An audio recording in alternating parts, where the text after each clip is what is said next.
Hey everyone, it's Ethan or Miist back again for another video today, and welcome back to the channel, guys. We're going to be talking about every movie I watched last week, plus one season of TV, and yeah, let's get into it. If you guys don't already, follow me on Letterboxd. Link is down in the description, alongside Serialized and some other things. So yeah, let's get into it. Starting it off with the one and only season of TV I watched last week, which technically I only watched the final episode, but it was the newest season of Only Murders in the Building, season 5, which I would say is definitely my favorite of the show. It was the first season that I can actually say confidently that I enjoyed. I don't really care for the other 4 seasons, to be honest. I've just been watching it with Mel just to say that we watched it together, basically. But yeah, I enjoyed this one, ranked at a 73 out of 100. I thought it was a good season of TV. So yeah, let's move on to the movies. Starting it off with my least favorite of the week, which was Escape from LA, which was the last of the John Carpenter films that I wanted to watch from his filmography. And yeah, I mean, definitely not a great way to end it. And truthfully, I just didn't enjoy this movie. There's not much I can really say about that.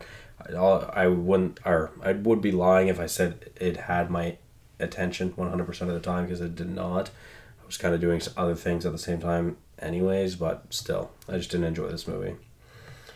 So let's move on to where we started the week, actually, with a short film, which was Saw, which I ranked a 55 out of 100.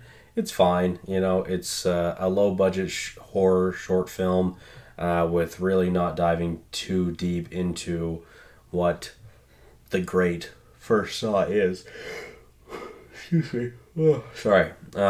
Anyways, yeah, it's fine. Ranked at 55 out of 100. Let's move on to Mithrigan or Megan. And yeah, this is a rewatch. For some reason, I rewatched this. I did lower my ranking quite a bit. When I first watched this, I kind of enjoyed it. But my ratings used to be kind of inflated at the time when this came out back in 2022.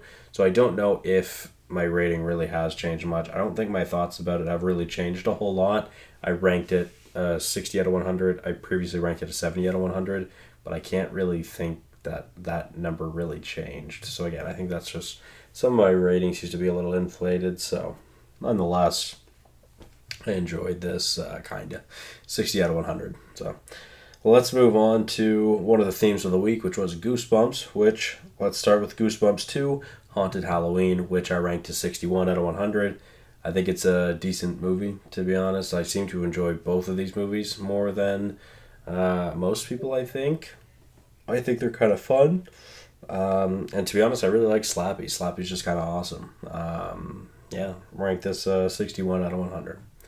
Which brings us to the first Goosebumps, which I ranked to 63 out of 100, which I enjoyed, although I don't love the main cast of kids in this movie compared to the second one, especially. I enjoyed the cast of kids more in the second one, but I think it's just a better movie, obviously, but they're pretty similar in my eyes. 63 out of 100. Think it's decent. Both of these movies feel like they could have been like Disney Channel movies, which is not a diss or anything, but yeah. Anyways, I enjoyed them both, had a decent time with it, and it's something I'd recommend for someone like Mel, that has no interest in watching any sort of horror movie, but would watch like maybe a spooky or a Halloween movie. I think both of these movies would be pretty good for you. So, yeah. Let's move on to Megan 2.0, which is something I wanted to watch earlier this year, which I did not get to when it came out in theaters. And to be honest, this movie was exactly what I wanted it to be. I wanted this Megan franchise to dive more into the insane territory, because the first one is kind of a horror thriller slasher. It's fine, but this one, although it's stupid fun, and that's exactly what I want this franchise to be, and I feel like that's what most people want this franchise to be. So yeah, Megan 2.0, it's a lot of fun, and honestly, I could see a few more of these movies being made, and honestly, I'm okay with that. I would like to see them, so yeah, 67 out of 100, I think it's decent. And let's move on to Heartbreak Ridge, which I ranked a 69 out of 100. This was a recommendation from one of my coworkers, Mark. Shout out, Mark. This is a movie that he's talked to me a few times about. Although I didn't love this movie, I did enjoy it, but it also kind of helps me with my goal to go through more of Clint Eastwood's movies, which we'll talk about more in a moment. But yeah, 69 out of 100. Thought it was a decent movie, and I enjoyed it. Let's move on to another one of the themes of the week, which was Halloween, which I ranked the 2018 Halloween a 70 out of 100. I didn't change my rating for this movie, although I felt like I enjoyed it much more last year when I watched it. So I'm kind of thinking last year when I watched it, I might have had, or I might have been able to put my rating higher. Nonetheless, it's fine. I ranked it a 70 out of 100 again. And there's some really good moments in this movie that I enjoy. But there's some moments. There's some moments as well that I don't really care for. So, what it is. I guess. Rank this as 70 out of 100. I enjoy it. And let's move on to the end of the John Wick franchise goal for myself that was this year, and also one of the themes of the week, which was John Wick. Me and my friends were watching these movies together. We've watched the first two together, and we haven't been able to watch them since like May or April, I think, when we watched the second one.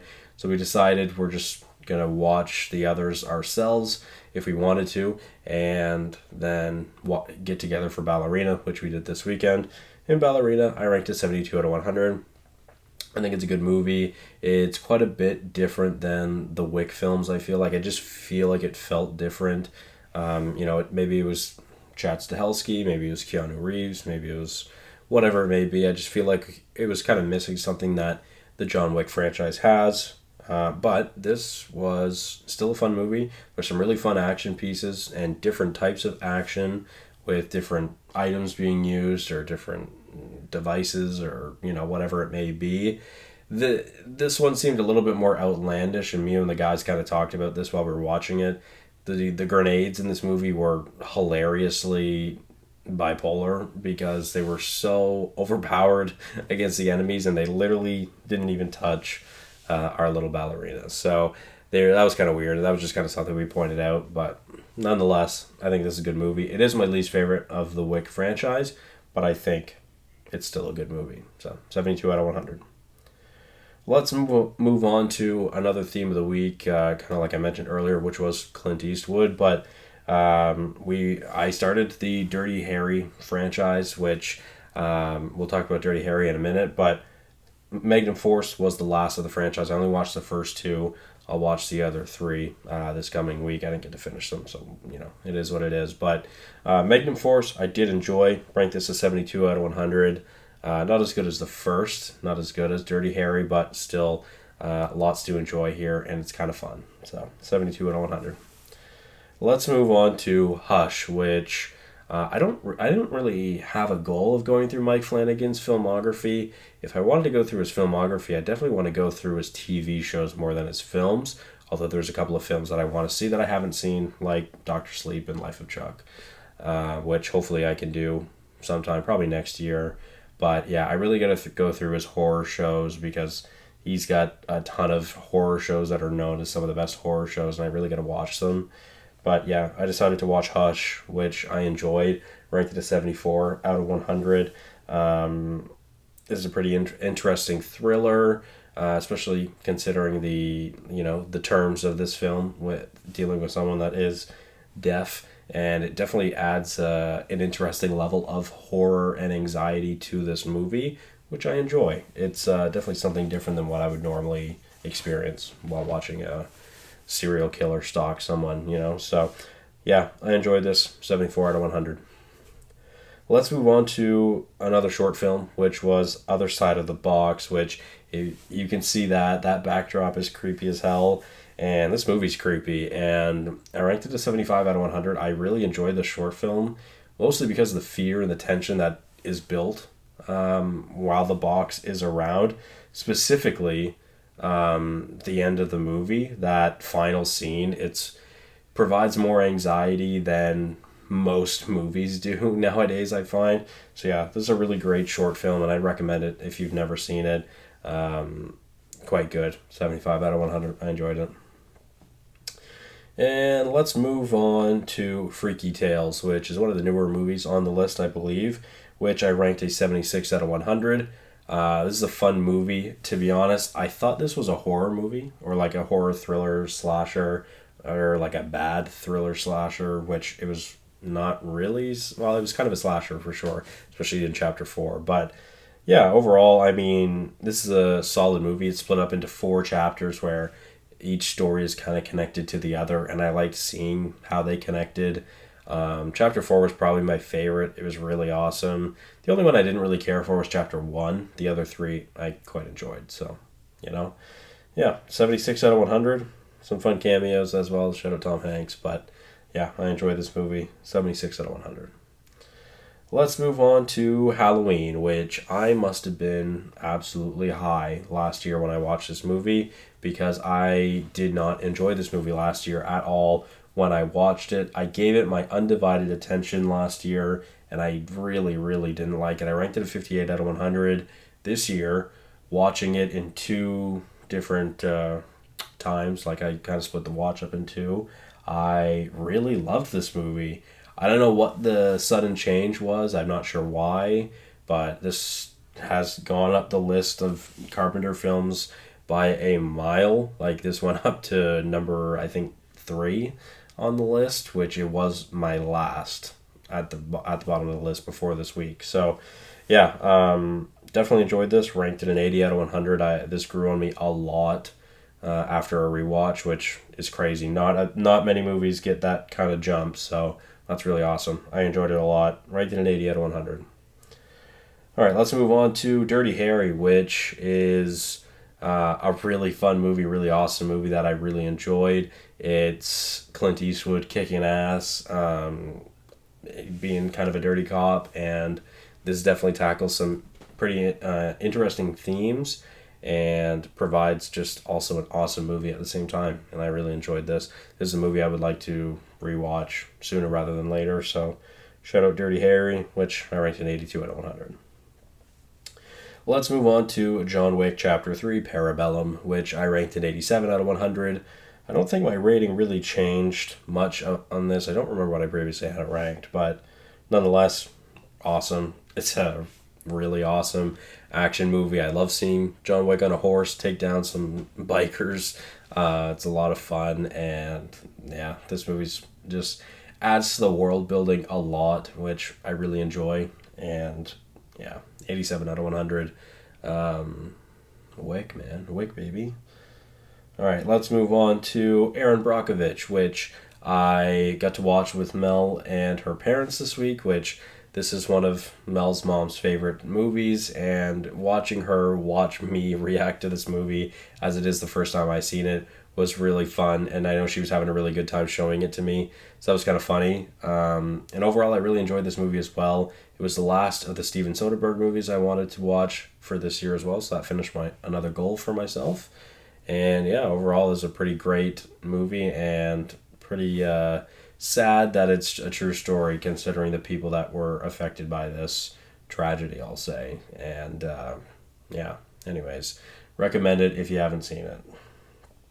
Well, let's move on to the top 3 of the week, starting with John Wick Chapter 4, which I ranked a 91 out of 100, which is my favorite of the franchise, if not John Wick 1. Now, I do feel like you could probably make an argument for any one of these movies to be to be someone's favorite. I know people that have the first as their favorite, the second as their favorite, the third as their favorite, and the fourth as their favorite. Not so much Ballerina, but the 4 like John Wick titles. I feel like you could make an argument for any one of them being your favorite, and I totally understand it because they're all awesome.